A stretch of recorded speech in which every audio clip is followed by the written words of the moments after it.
Assalamualaikum warahmatullahi wabarakatuh. Saya Afrinda Fitri. Di sini saya akan menjelaskan tentang struktur dan fungsi pada hewan. Subtopik pertama, fungsi dan proses yang terjadi pada sistem saraf. Sistem saraf merupakan suatu sistem koordinasi yang bertugas menyampaikan stimulus atau rangsangan dari reseptor ke saraf pusat, yaitu otak dan sumsum tulang belakang, untuk diterjemahkan dan mengantarkan informasi yang diperoleh ke efektor. Kemudian, apa sih fungsi dari sistem saraf? Yang pertama itu mengatur seluruh aktivitas tubuh, memberikan respon dan beradaptasi terhadap perubahan, baik dari dalam maupun dari luar. Sistem saraf pada manusia terdiri dari dua bagian utama, yaitu sistem saraf pusat dan sistem saraf tepi atau perifer. Sebelumnya, kita akan membahas dulu apa itu sistem saraf pusat. Sistem saraf pusat tersusun atas dua struktur utama, yaitu otak atau cerebral dan sumsum tulang belakang atau medula spinalis. Seperti yang diketahui, otak terletak di dalam tengkorak atau tempurung kepala. Otak memiliki 6 bagian utama. Keenam bagian utama tersebut adalah cerebrum, cerebellum, diencephalon, mesencephalon, jembatan Farol, dan medula oblongata. Bagian pertama adalah cerebrum atau otak besar, merupakan bagian terbesar dari otak. Cerebrum dibagi atas dua belahan, yaitu otak kanan dan otak kiri. Lebih jauh lagi, cerebrum dibagi menjadi 4 lobus. Keempat lobus tersebut adalah lobus frontal, lobus parietal, lobus temporal, dan lobus occipital. Lobus frontal berperan penting dalam menilai dan memecahkan masalah. Lobus parietal berperan dalam menafsirkan informasi sensorik seperti sentuhan, gerakan tubuh, dan lain-lain. Lobus temporal berperan penting terhadap proses pendengaran termasuk ingatan dan kemampuan berbahasa. Lobus occipital berperan penting dalam menafsirkan informasi yang diterima dari mata seperti penglihatan, memahami kata-kata, dan lain-lain. Bagian kedua dari otak adalah cerebellum atau otak kecil yang terletak di bawah cerebrum, tepat di atas tulang leher. Berfungsi mengontrol pergerakan otot tubuh, keseimbangan, bentuk tubuh, dan massa otot. Diencephalon terletak di antara cerebrum dan mesencephalon atau otak tengah. Diencephalon terbagi atas dua bagian, yaitu thalamus dan hipotalamus. Thalamus berperan dalam menerima dan meneruskan impuls ke cerebrum atau otak besar. Hipotalamus berperan dalam mengendalikan sistem saraf otonom atau tak sadar seperti suhu tubuh, nafsu makan, rasa ngantuk, peredaran darah, dan lain-lain. Hipotalamus juga berperan dalam mengontrol perasaan marah, takut, gembira, sakit, dan kasih sayang. Mesencephalon atau otak tengah terletak di bawah cerebrum, tepat di atas batang otak. Mesencephalon berperan penting dalam meneruskan informasi, penglihatan dan pendengaran, serta pengantar pusat refleks. Jembatan Farol atau pons Faroli terletak di bawah otak tengah. Pada jembatan Farol diatur gerak refleks seperti mengunyah, produksi saliva atau air ludah. Bagian yang terakhir dari otak adalah medula oblongata. Medula oblongata terletak pada posisi paling bawah bagian batang otak, menjulur sampai ke medula spinalis. Berperan penting dalam kerja jantung dan pembuluh darah, sistem pencernaan, sistem pernafasan, menelan batuk, bersin, dan tekanan darah. Medula oblongata juga dikenal sebagai pusat respirasi. Setelah belajar tentang otak, mari kita mengenal bagian lain dari sistem saraf pusat, yaitu medula spinalis atau sumsum tulang belakang. Medula spinalis adalah penghubung antara otak dan seluruh sistem saraf pada tubuh. Medula spinalis dibagi menjadi 4 bagian utama, yaitu serviks atau leher, toraks atau dada, lumbar atau pinggang, dan saraf tulang belakang. Saraf tulang belakanglah yang membentuk sistem saraf tepi. Saraf aferen menghantar informasi dari tubuh ke otak.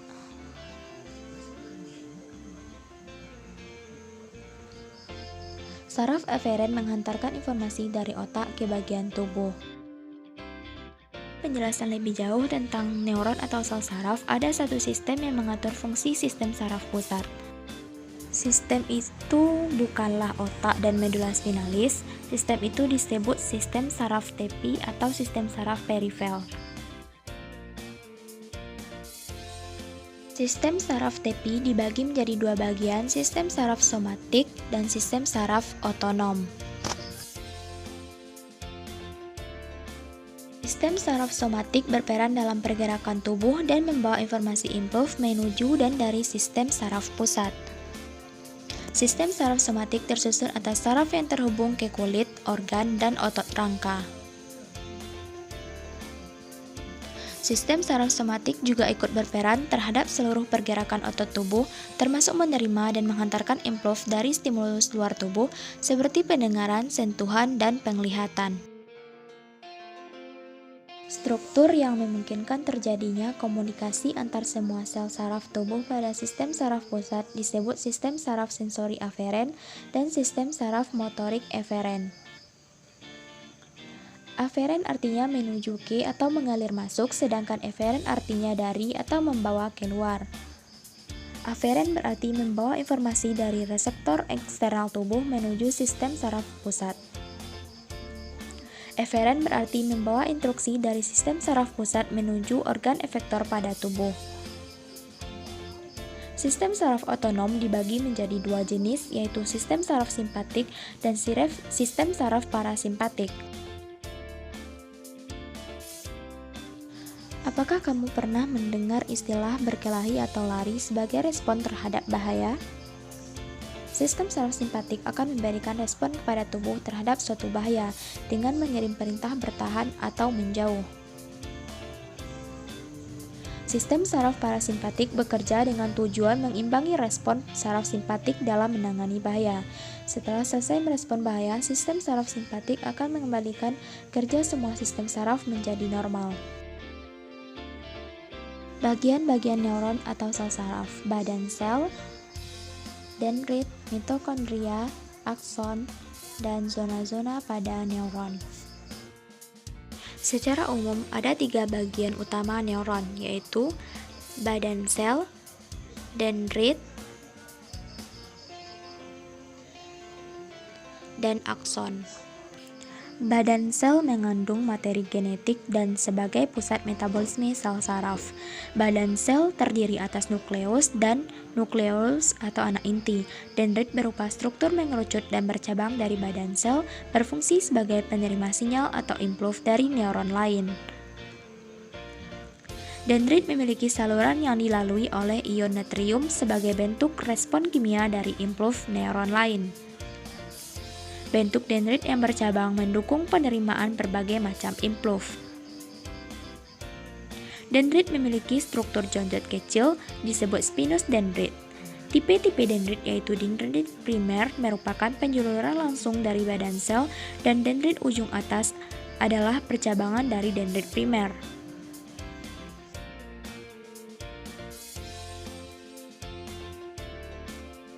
Panjang satu dendrit bisa lebih dari 1 mm atau hanya berkisar 10-20 mikrometer. Mitokondria bertugas menyediakan energi baik untuk transmisi sinapsis ataupun sintesis substrat kimia neurotransmitter berupa asam amino glutamat. Sebagai tambahan, mitokondria mengandung enzim untuk mendegrasi atau memecah molekul neurotransmitter. Monoamin oksidase berfungsi mendegrasi molekul katekolamin dan hidroksitripopan. Juga mengandung enzim GABA transminase berfungsi mendegrasi GABA. Bagian pertama akson adalah segmen perpanjangan dari soma atau disebut hillock.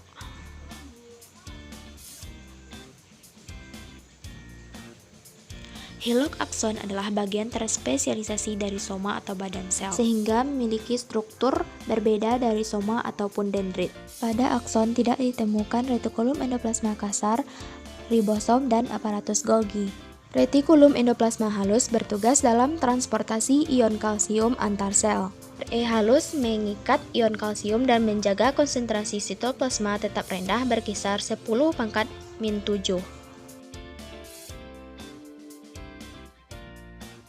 Ujung akson terbagi menjadi beberapa presinapsis. Pada setiap ujung presinapsis terdapat tonjolan sinapsis yang disebut bauton. Akson diselimuti oleh selubung mielin. Satu lapis mielin yang menutupi permukaan akson merupakan struktur kompleks dari lipid. Pada sistem saraf perifer, selubung mielin disintesis oleh sel sekuat. Lapisan mielin bisa mencapai ratusan. Lapisan selubung mielin menyelimuti semua bagian akson kecuali bagian ujung akson dan bagian nodus Ranvier. Dengan jarak 1 mikrometer tiap mielin dan panjang mielin dan nodus Ranvier adalah 1 mm. Pada sistem saraf pusat, selubung mielin yang menyelimuti neuron diproduksi oleh sel oligodendrosit, bukan sel sekuan. Zona-zona neuron berdasarkan fungsinya ada 4 bagian, yaitu 1. Zona reseptor atau dendrit bertugas menerima semua impuls dari neuron lain. 2. Zona situs adalah tempat menghantarkan impuls melalui akson. 3. Zona kerja akson yang bertugas membawa transmisi impuls menuju ujung saraf. 4. Zona akhir neuron di mana neurotransmitter dilepaskan dari sinapsis ke sel saraf selanjutnya. Selanjutnya, alat-alat yang digunakan untuk mempelajari otak. Memasuki era 1990-an, mulai ditemukan alat-alat canggih yang dapat meneliti organ di dalam tubuh maupun otak manusia. Dalam hal-hal luar biasa yang ditemukan dalam riset untuk mengungkapkan misteri otak manusia tidak lepas dari adanya alat-alat canggih seperti MRI, PET, dan CT scan. CT scan, cara penggunaannya yaitu dengan menembakkan sinar X ke otak. Sinar X akan melewati beberapa bagian seperti tulang, gray matter, atau white matter. Ketebalan setiap lapisan akan berpengaruh pada citra yang dihasilkan. Hasilnya akan dikomputasi oleh komputer menjadi suatu citra gambar, mendapatkan gambar struktur otak, namun bukan fungsinya. Subtopik 2. Fungsi serta proses yang terjadi pada sistem endokrin.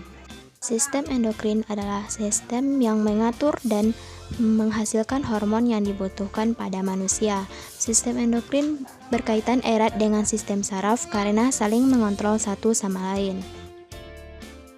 Selain berfungsi untuk menghasilkan hormon, sistem endokrin juga berfungsi untuk mengontrol aktivitas kelenjar, merangsang pertumbuhan jaringan, mengatur metabolisme oksidasi dan absorpsi, mempengaruhi metabolisme lemak, protein, vitamin, dan mineral.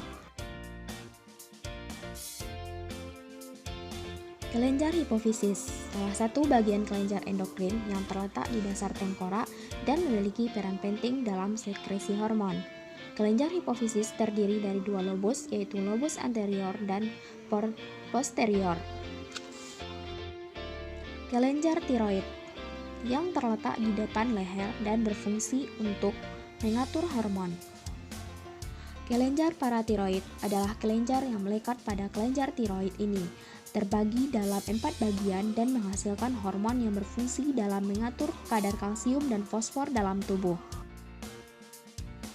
Kelenjar timus terletak di dalam beraks dengan tinggi seperti trakea dan berfungsi menghasilkan limfosit.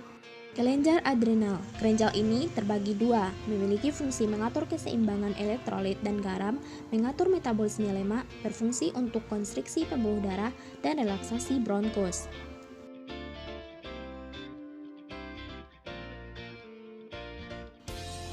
Kelenjar pankreas, kelenjar ini juga terbagi 2, yaitu alfa dan beta.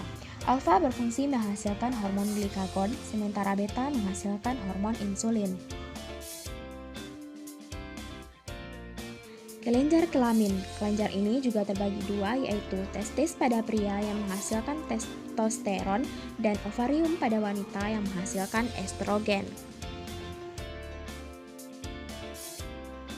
Apa yang terjadi jika salah satu kelenjar mengalami kerusakan? Contohnya, gangguan endokrin yang paling umum adalah diabetes mellitus yang terjadi ketika pankreas tidak menghasilkan insulin yang cukup atau tubuh tidak dapat mengeluarkan insulin yang tersebut dengan optimal. Hubungan antara sistem saraf dan sistem endokrin. Yang pertama, sistem saraf secara langsung atau tidak langsung mengontrol sekresi hormon. Yang kedua, suatu zat perantara kimiawi dapat berupa hormon.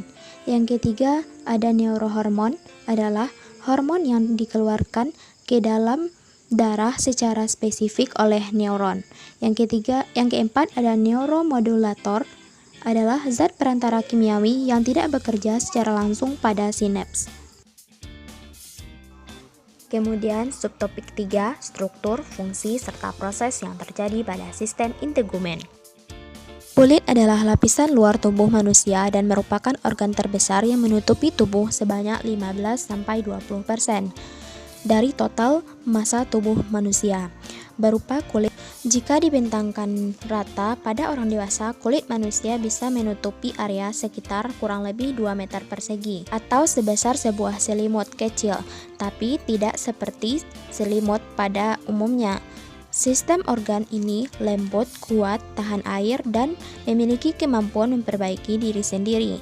Kulit terdiri atas 3 lapisan utama, yaitu epidermis, dermis, dan hipodermis. Kulit ini bervariasi tergantung pada letaknya pada tubuh, dari yang paling tipis yaitu kurang dari 0,5 mm dan yang paling tebal bisa mencapai 4 mm. Contohnya kulit pada telapak kaki. Selain berfungsi sebagai penutup kulit, ternyata kulit memiliki beragam peranan dalam kehidupan kita. Kulit memungkinkan interaksi antara kita, pemilik tubuh, dan dunia luar, yang merupakan suatu sistem yang disebut sistem integumen, yang mana termasuk di dalamnya rambut, kuku, kelenjar, dan sel saraf khusus. Beberapa fungsi penting dari organ kulit adalah sebagai proteksi, regulasi, dan penerima rangsangan. Sebagai fungsi proteksi, kulit melindungi seluruh tubuh dari bermacam-macam ancaman yang kita dapatkan dari lingkungan, misalnya infeksi, serangan organisme lainnya, kerusakan dari radiasi, dan zat-zat kimia berbahaya di sekitar. Kulit juga berfungsi menahan tekanan dan benturan dengan kolagen lentur, yang merupakan kandungan utama lapisan dermisnya. Sebagian besar epidermis terdiri dari sel kulit yang bernama keratinosit. Sel-sel ini berganti secara menyeluruh setiap sebulan atau 4 minggu. Saat sel baru terbentuk di bagian dasar, akan mendorong sel yang lebih tua, sehingga terdorong ke bagian atas. Saat sel-sel ini bergerak ke atas, sel-sel ini akan diisi oleh protein yang dikeraskan yang dinamakan dengan keratin. Pada proses ini, sel-sel ini membentuk lapisan yang rapat yang tahan air sehingga sulit untuk dimasuki oleh organisme-organisme peinfeksi. Namun, ketika ada organisme atau mikroba yang berhasil melewati lapisan epidermis dan ingin masuk ke dalam tubuh, akan berhadapan dengan sel-sel Langerhans. Sel-sel Langerhans merupakan kelompok sel pertahanan pada kulit. Sel Langerhans akan mendeteksi mikroba penyerang dan memberikan sinyal pada sel T dari sistem kekebalan tubuh. Sel-sel T ini kemudian akan berinteraksi dan memicu aktivitas kekebalan. Bagian terpenting dari sel kulit sebagai proteksi adalah ribuan spesies dari mikroorganisme yang hidup di permukaan kulit, lipatan, dan celah-celah pada kulit. Mikroorganisme ini berupa bakteri dan fungi yang dapat hidup dalam saat berminyak yang dihasilkan oleh kelenjar atau lapisan epidermis. Mikroba-mikroba ini menjaga sistem imun selalu dalam keadaan waspada, memastikan sistem siap berinteraksi saat tubuh dalam keadaan bahaya. Selain berfungsi sebagai proteksi, kulit berfungsi sebagai regulasi, di mana merupakan organ pendeteksi sekaligus membantu mengatur suhu tubuh. Kulit dapat mendeteksi suhu lingkungan yang panas atau dingin. Kemudian disampaikan ke otak. Saat informasi ini diterima otak, akan memberikan respon ke pembuluh darah yang ada pada kulit.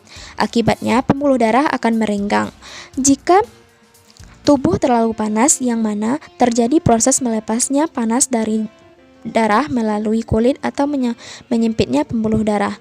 Jika tubuh terasa dingin sehingga menyerap panas dari lingkungan, dalam keadaan panas, kelenjar keringat akan mengeluarkan keringat melalui saluran ke permukaan kulit, memindahkan panas keluar dari tubuh. Selain kelenjar keringat, rambut pada kulit juga dapat dipicu untuk menyerap atau melepas panas dari tubuh. Pada umumnya, manusia memiliki 5 juta folikel rambut yang ada pada setiap permukaan kulit kecuali telapak tangan dan kaki. Sebanyak 90.000 hingga 150.000 folikel rambut terdapat di kepala yang berfungsi melindungi kulit kepala dari kerusakan fisik dan radiasi matahari. Berbeda dengan panas, saat suhu dingin, otot-otot kecil yang ada pada kulit dan yang dinamakan erektor pili menyebabkan rambut berdiri tegak. Ini dapat kamu lihat saat kamu merasa kedinginan dan biasanya saat tubuh merinding. Rambut yang tegak ini bertujuan menangkap panas yang ada di dekat permukaan kulit. Kemudian, subtopik 4 tentang struktur, fungsi, serta proses yang terjadi pada sistem rangka dan otot saat bergerak. Yang pertama yaitu sistem rangka pada manusia. Sistem rangka pada manusia tersusun atas 206 tulang yang berbeda, yang terbagi atas 4 bentuk dasar. Yang pertama, tulang panjang, contohnya pada tulang paha. Yang kedua, ada tulang pendek yang ada pada pergelangan kaki dan tangan. Selanjutnya ada tulang datar, contohnya pada tengkorak. Kemudian ada tulang belakang. Nah, bagian rangka tubuh terdiri atas 2 bagian besar, yaitu kerangka aksial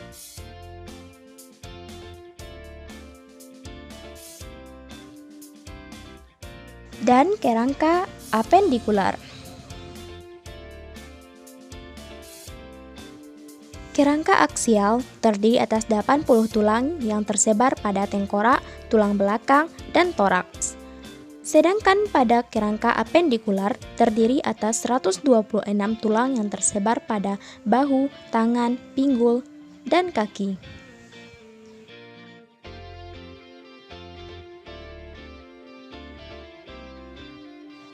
Selanjutnya, apa yang terjadi jika tulang kita patah? Secara umum, gejala yang terjadi saat seorang mengalami patah tulang adalah nyeri berat di area patah tulang, memar dan bengkak pada area yang mengalami cedera. Tulang mencuat keluar dari kulit. Patah tulang juga memungkinkan terjadinya pendarahan.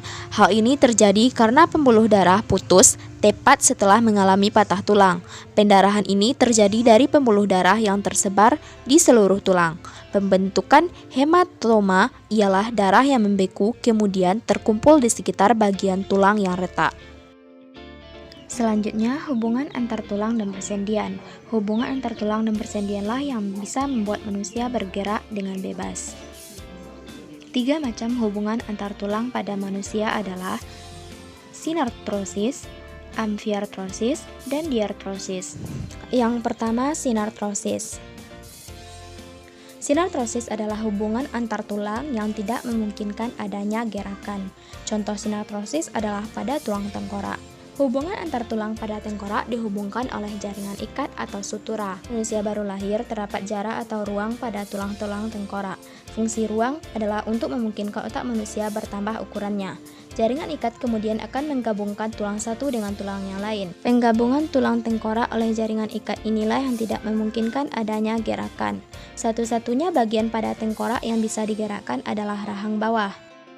Selanjutnya adalah amfiartrosis. Amfiartrosis adalah hubungan antar tulang yang menimbulkan sedikit gerakan. Contoh amfiartrosis adalah hubungan antar tulang belakang dengan tulang rawan. Diartrosis atau persendian adalah hubungan antar tulang yang memungkinkan terjadinya gerakan. Diartrosis inilah yang memungkinkan manusia bisa bergerak dengan bebas. Selanjutnya, tipe persendian. Persendian pada sistem gerak manusia adalah sendi peluru, sendi engsel, sendi putar, sendi geser, sendi pelana, sendi peluru. Sendi peluru adalah tipe sendi yang membentuk gerakan paling bebas di antara sendi-sendi lain. Sendi peluru terdapat pada sendi antara tulang pinggul dan tulang paha.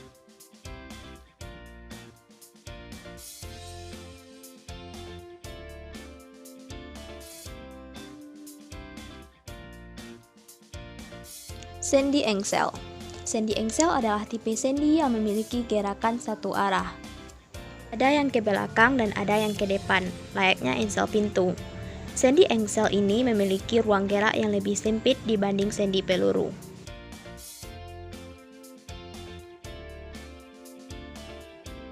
Sendi putar. Sendi putar adalah sendi yang memiliki prinsip kerja, yaitu ujung tulang yang satu berfungsi sebagai poros, ujung tulang yang lainnya berbentuk seperti cincin yang berputar pada poros tersebut.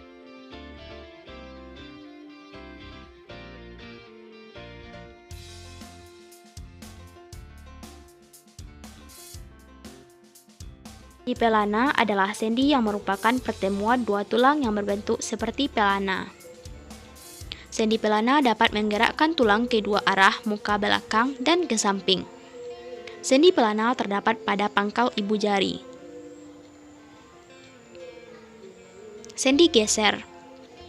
Sendi geser adalah sendi yang menghubungkan dua tulang yang memiliki permukaan datar. Prinsip kerja sendi geser adalah satu bagian tulang bergeser di atas tulang lainnya. Sendi geser juga memungkinkan tulang bergerak ke depan dan ke belakang. Sendi geser terdapat pada pergelangan tangan, pergelangan kaki, serta di antara tulang belakang.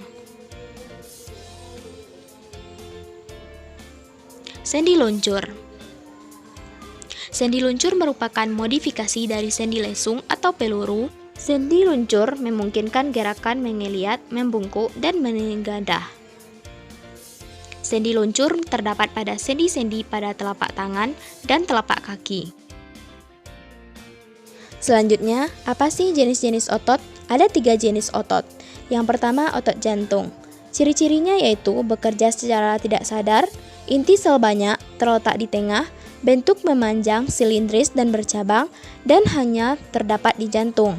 Yang kedua, otot lurik, atau disebut dengan otot rangka. Ciri-cirinya yaitu inti sel banyak dan berada di bagian tepi. Bentuknya silindris, panjang, dan punya ribuan serabut. Terdapat pada otot lengan, perut, pipi, dan rangka tubuh. Dia bekerja dengan sadar dan tidak mudah lelah. Yang ketiga, otot polos. Ciri-cirinya hanya memiliki satu inti sel yang berada di bagian tengah. Bentuknya seperti gelendong, terdapat pada otot peredaran darah, otot urat nadi, dan otot usus. Kemudian, bagaimana cara kerja otot? Cara kerja otot ada 2. Yang pertama, otot sinergis, otot yang bekerja sama secara terarah. Maksudnya, otot-otot ini berkontraksi dan berelaksasi secara bersamaan. Saat satu otot berkontraksi, otot lainnya juga ikut berkontraksi. Saat satu otot berelaksasi, otot lainnya juga ikut relaksasi. Otot antagonis yaitu berkebalikan dengan otot sinergis. Otot antagonis adalah otot yang bekerja berlawanan. Artinya, apabila satu otot mengalami kontraksi, otot yang lain melakukan relaksasi.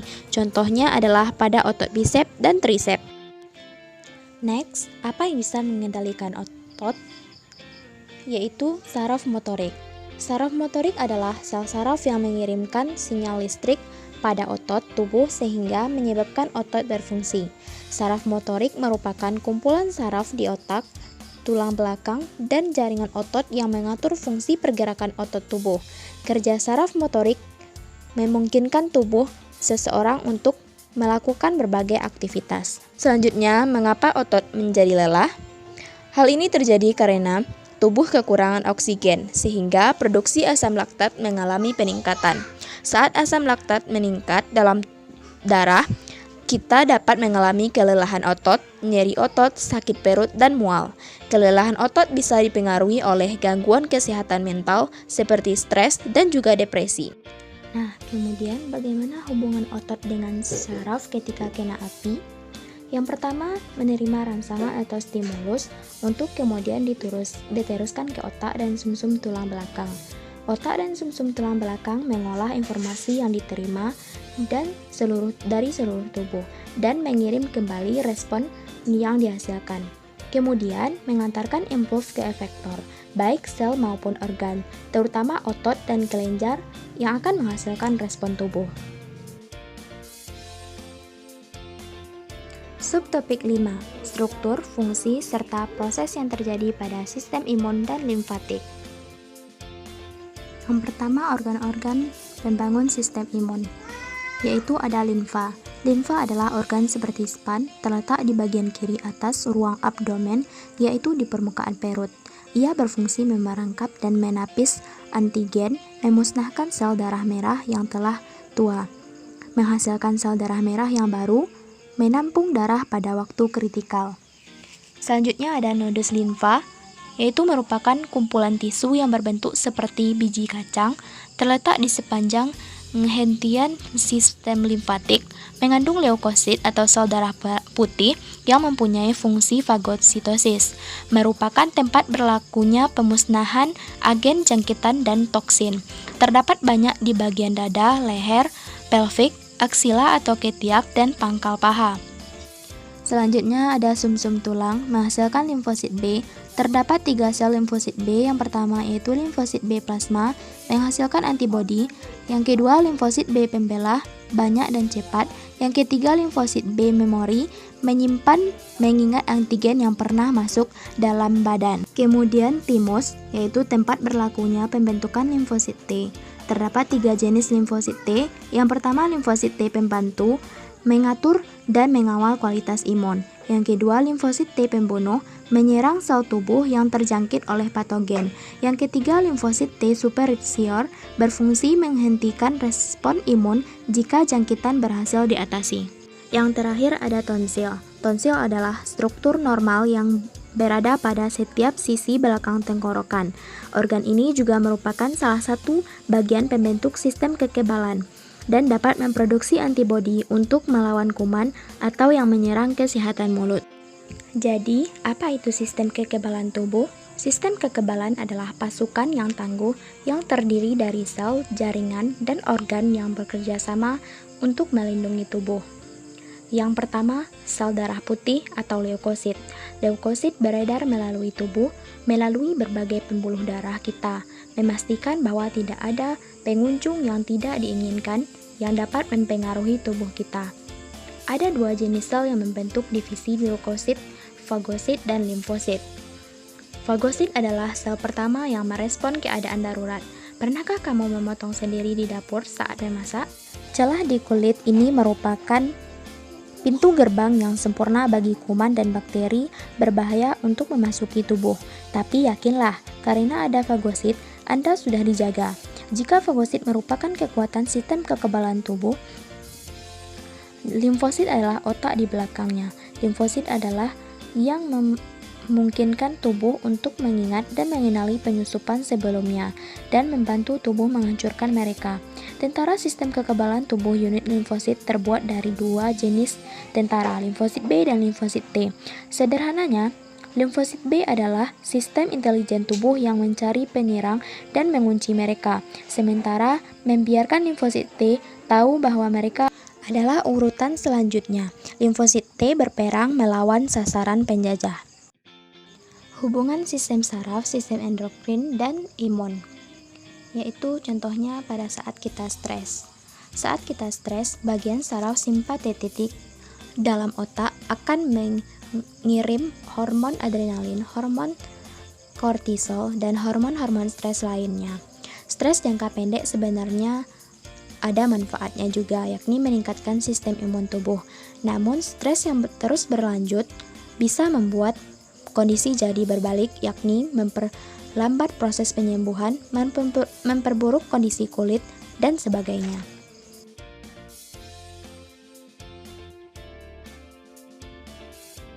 Subtopik 6. Sistem indera. Yang pertama, alat indera mata. Mata adalah alat indera yang menerima sebuah rangsangan berupa cahaya atau fotoreseptor.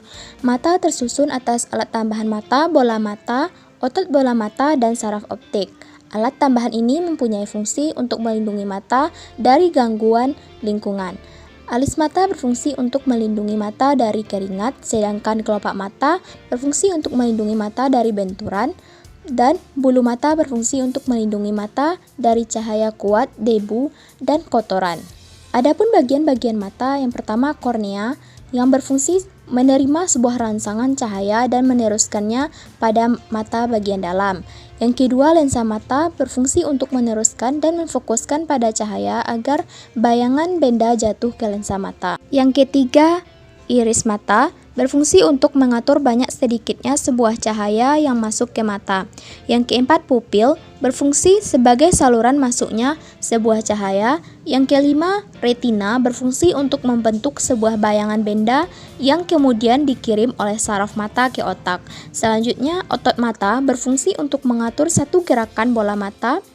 Yang terakhir, saraf mata berfungsi untuk meneruskan sebuah rangsangan cahaya dari retina ke otak. Bagaimana mata bekerja? Yang pertama, cahaya menuju ke aqueous humor, lalu menuju pupil, terus menuju lensa, lalu menuju vitreous humor, lalu menuju retina, lalu menuju saraf optik, dan yang terakhir menuju otak. Selanjutnya, indera hidung. Pada indera hidung terdapat serabut-serabut saraf penciuman, yaitu pada bagian atas selaput lendir hidung. Serabut-serabut olfaktori ini mempunyai fungsi untuk mendeteksi rangsangan zat kimia dalam bentuk gas di udara. Bagian hidung yang pertama, lubang hidung, berfungsi untuk keluar masuknya udara. Yang kedua, rambut hidung, berfungsi untuk menyaring sebuah udara yang masuk ketika bernafas. Yang ketiga, selaput lendir, berfungsi sebagai tempat menempelnya sebuah kotoran dan sebagai indera bau. Selanjutnya ada serabut saraf untuk mendeteksi zat kimia yang ada pada saluran pernafasan. Kemudian saraf pembau berfungsi untuk mengirimkan bau-bauan ke bagian otak. Cara kerja hidung. Pertama, rangsangan atau bau menuju ke lubang hidung, lalu menuju ke epitelium olfaktori, lalu menuju ke mukosa olfaktori, kemudian menuju ke saraf olfaktori, lalu menuju ke talamus, setelah itu menuju ke hipotalamus, dan terakhir menuju ke otak. Kemudian indera lidah berfungsi untuk merasakan rangsangan rasa. Pada indera lidah terdapat dua kelompok otot, yakni otot intrinsik melakukan sebuah gerakan halus dan otot ekstrinsik melakukan gerakan kasar saat mengunyah dan menelan makanan. Pada bagian lidah yang berbintil disebut papila yang memiliki kepekaan terhadap rasa tertentu yang berdasarkan letaknya. Pada pangkal lidah dapat mengincap rasa pahit, pada tepi rasa asam dan asin, dan pada ujung lidah rasa manis. Pada permukaan lidah ditutupi tiga macam papila, yaitu papila circumvallata, papila formos, dan papila fugiformis. Cara kerja lidah. Yang pertama, makanan atau larutan berasa menuju ke papila lidah, lalu menuju ke saraf gustatori, lalu menuju medula oblongata, lalu menuju talamus, dan yang terakhir menuju otak. Telinga. Telinga adalah alat indera yang menerima sebuah rangsangan berupa suara atau fonoreseptor. Fungsi lain dari telinga sebagai alat keseimbangan.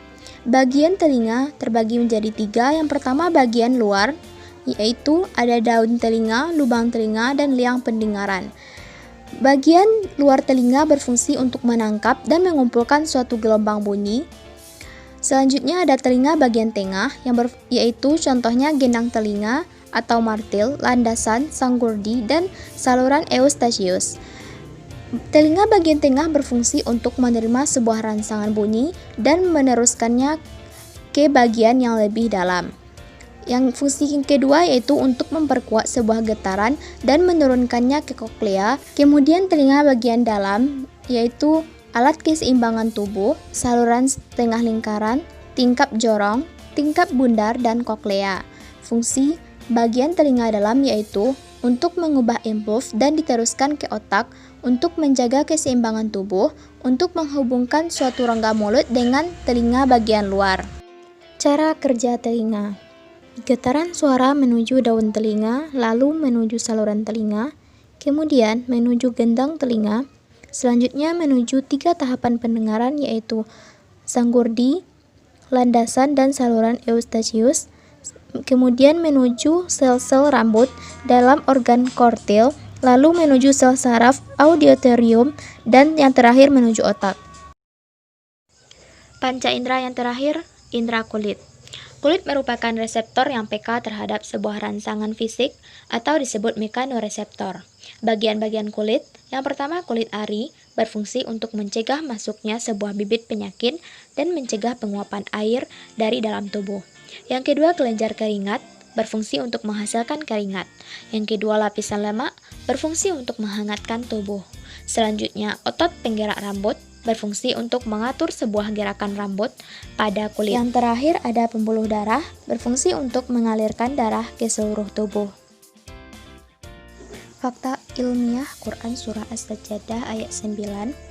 Kemudian Allah menyempurnakan penciptaan manusia tanpa contoh sebelumnya dan membaguskannya. Dia meniupkan dari ruhnya kepadanya melalui malaikat. Dia menjadikan untuk kalian wahai manusia pendengaran dan penglihatan. Dengannya, kalian bisa membedakan suara-suara, warna-warna, zat-zat, dan orang-orang, serta nikmat akal yang dengannya kalian bisa membedakan antara yang baik dan yang buruk, yang berguna dan yang berbahaya. Namun kalian tidak bersyukur kepada Rabb kalian atas nikmat-nikmatnya. Subtopik 7 yaitu kerjasama antara beberapa sistem organ. Hubungan sistem pencernaan, sirkulasi darah, dan pernafasan. Darah berperan dalam mengantarkan oksigen ke seluruh tubuh. Dari alveolus dalam paru-paru, oksigen akan berikatan dengan pembuluh kapiler dan berikatan dengan sel darah merah. Karbon dioksida yang berikatan dengan sel darah merah dan menuju ke alveolus untuk dikeluarkan melalui organ-organ pernafasan. Nah, oksigen yang sudah berikatan dengan sel darah merah untuk diedarkan ke seluruh tubuh. Darah berperan penting dalam mendukung sistem pencernaan. Sari makanan hasil proses pencernaan diantar ke seluruh tubuh oleh darah. Sedangkan hubungan antara sistem pencernaan dan sistem ekskresi manusia adalah pada saat sistem pencernaan manusia bekerja, maka akan dihasilkan zat-zat sisa yang tidak diperlukan lagi oleh tubuh. Dan supaya tidak menumpuk pada tubuh, maka zat-zat sisa pencernaan tersebut dikeluarkan oleh sistem ekskresi melalui organ-organ ekskresi tubuh. Nah, sebenarnya seluruh sistem organ dirancang untuk saling terkait satu sama lain, baik terkait secara langsung maupun tidak langsung. Salah satu contoh keterkaitan tersebut adalah sistem pencernaan dan sistem pernafasan yang bersama-sama menghasilkan energi. Secara sederhana, sistem pencernaan menghasilkan sumber energi atau karbohidrat, dan sistem pernafasan menghasilkan bahan bakar utama bentuk energinya yaitu oksigen. Karbon dioksida dan oksigen akan bertemu dalam mitokondria pada sel. Keduanya dalam tubuh manusia akan mengalami respirasi aerob yang terdiri dari glikolisis, siklus Krebs, dan sistem transport elektron. Hasil dari respirasi aerob adalah ATP yang merupakan energi bagi makhluk hidup.